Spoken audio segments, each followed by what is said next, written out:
Hey, welcome to Live with Lynn. So if you're here, say hi. If you're watching the replay, be sure to type replay so I know you were here. I'm Lynn Huber, and I appreciate you being here today. So today I'm going to talk about how does your mindset influence self-discipline.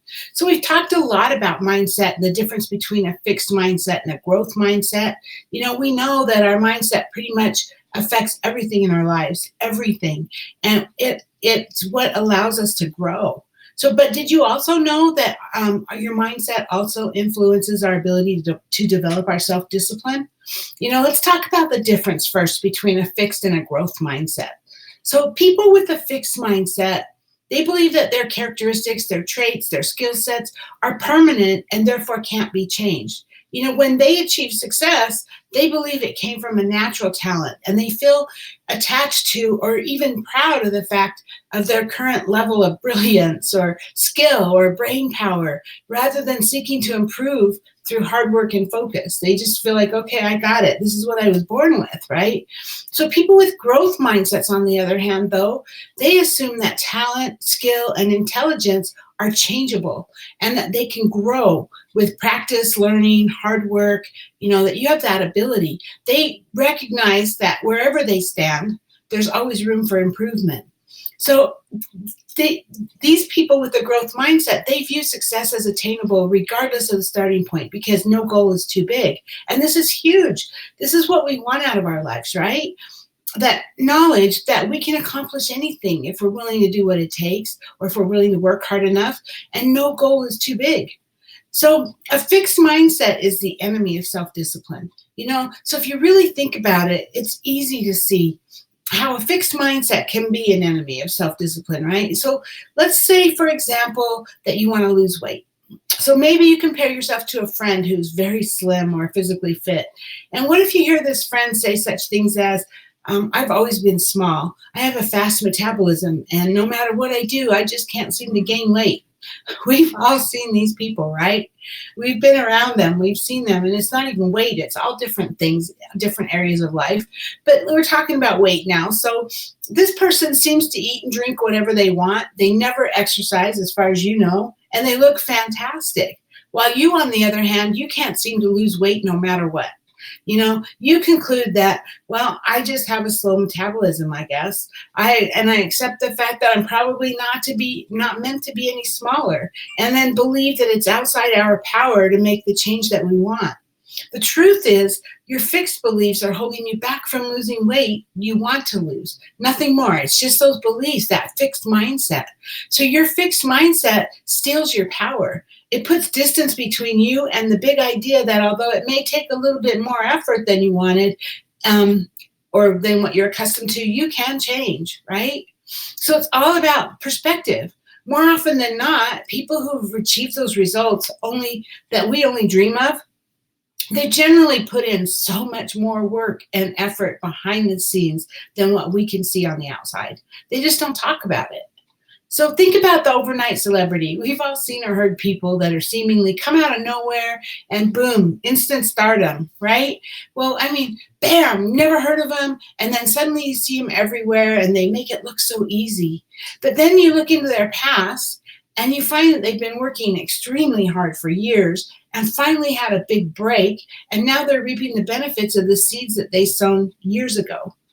So a fixed mindset is close to the ideas of hard work, patience, determination, persistence, trial and error, and learning as you go. Yet these are the very traits that self-discipline is all about. So a growth mindset makes self-discipline inevitable.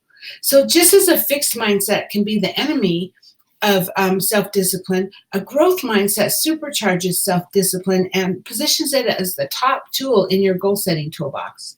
So let's look at that example of weight loss again, right? So let's assume that you have a growth mindset this time. So what changes?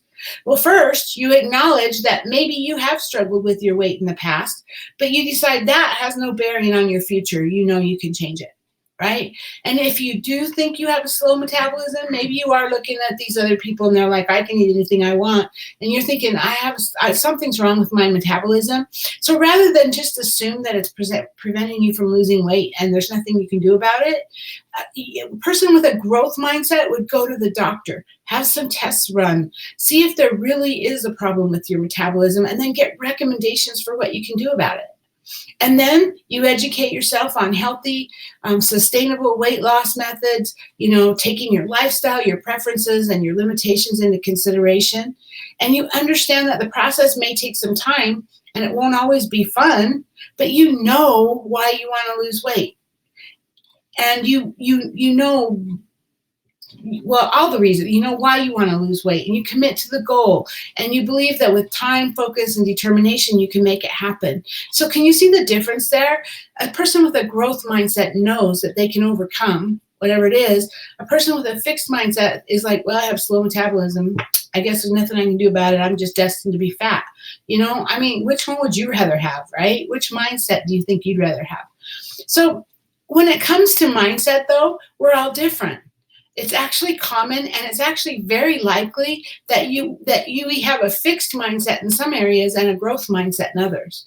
Nobody is straight across. Nobody is the same. Straight across, we're like up and down, and different areas of our lives have different thoughts or mindsets. We have beliefs around different areas of our lives. So if you're naturally introverted and more on the shy side, you might have low self-confidence in social situations. Yet a growth mindset may push you to step outside your comfort zone and go to events where you'll meet new people and try new things. On the other hand, since you've always been shy, maybe you've spent a lot of time in your life reading books and studying, especially when you were younger, right? And so you've always experienced academic success when you were in school, right? And so you might consider yourself as naturally smart and have a fixed mindset in this area. The truth is, you're not naturally smart. You spent a lot of time studying and reading, and just because you were a shy person, not because of how many brains you have, right? That's pretty powerful. It's important to understand that. And you can change your mindset. So one of the first and most important steps to improving your self-discipline is to become self-aware. So spend some time every day and evaluate how you're doing. How are you handling the situations that's come across your day today? What did you do well? And what could you have done better? What are your beliefs about how you handled these things? Did you feel like there's nothing you could have done about it? Or did you feel like, well, maybe I could have done something? That kind of is going to help you understand whether you have a growth mindset or a fixed mindset in those areas. And this isn't a judgment thing. You're evaluating yourself for you. It's only for you, for yourself. You don't have to share that with anybody unless you want to, right? So if you find that you have a fixed mindset about certain ideas or certain areas of your life, you can change them. You know that. Mindsets are just beliefs. They're powerful beliefs, but they're just something in your mind, and you can always change your mind, right? So like I said yesterday, though, and this bears repeating because it's really, really important, it's not just a matter of saying, I'm going to be more self-disciplined, and bam, there you are. It doesn't work that way. Just like all other self-development that we talk about, it's something that happens over time. Every day we work towards getting better, and every day we get a little better at it. I don't think we ever just arrive. We don't ever just get there and boom, we're self-developed. It's all part of the journey. But then again, that is the journey. The journey is the most important part of our lives, right? The journey is our life from day to day to day to day. And so, of course, we want that. Anyway, so, hey, Sammy, good to see you. Thanks for being on here with me today. So how about you? Do you find yourself with a growth mindset? Or in some areas, and maybe a fixed mindset in others? Do you find yourself overly, that you have pretty open mind most of the time? And, what kinds of things help you when you do find that you have a fixed mindset in some areas, or that your mind's holding you back? What kinds of things help you? We'd love to hear. So please get below, share with us in the comments. Just a moment. Share with us in the comments, and thanks for being here today. I hope you have a great day. See you tomorrow.